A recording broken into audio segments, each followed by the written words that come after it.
सुमन music present Mahakal के नाम लिखली हनी बोल बोल बोल डिस्काटी ना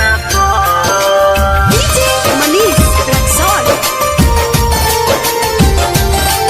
महाकाल के नाम लिखली हनी ना सुमन रिकॉर्डिंग स्टूडियो जगदीशपुर। हम खातन क्रिया प्यार न करो हम खातन क्रिया प्यार न कर मरब न कौन हो सीना पर महाकाल के नाम लिखली हनी महाकाल के नाम लिखली हनी ब्लेड से काटी सीना पर महाकाल के नाम लिखली हनी ब्लेड से काटी सीना पर हम खातन क्रिया प्यार न करो मिक्स बाय दरोगा चौहान। महाकाल के नाम लिखली हनी बोल बोल बोल डिस्काटी सीना डीजे मनीष रक्सौल। महाकाल के नाम लिखली हनी सीना अब जरेब न बिरह के आग में खिल जाइब भोला के बाग में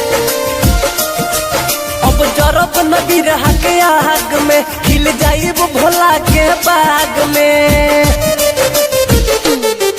जे हम के रोवा के हौसला जे हम के रोवा के हौसला खुशी खुशी ढेर दिन जीना पर महाकाल के नाम लिखली हनी महाकाल के नाम लिखली हनी ब्लेड से काटी सीना पर महाकाल के नाम लिखली हनी ब्लेड से काटी सीना पर जे हम के रोआ के हौसला मिक्स बाय दरोगा चौहान। महाकाल के नाम लिखली हनी बोल बोल बोल डिस्काटी सीना डीजे मनीष रक्सौल। महाकाल के नाम लिखली हनी सीना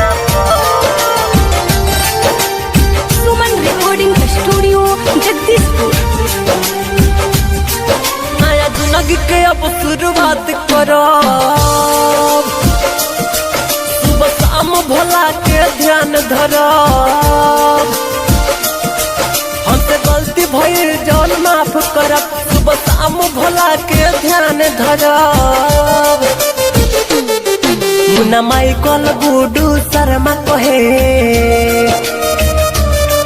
गुड्डू शर्मा चौहान दरोगा कहे मरब ना लड़की हो सीना पर महाकाल के नाम लिखली हनी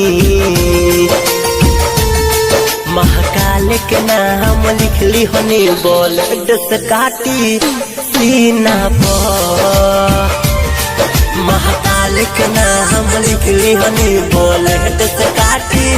सीना पर अब खातन क्रिया प्यार न करो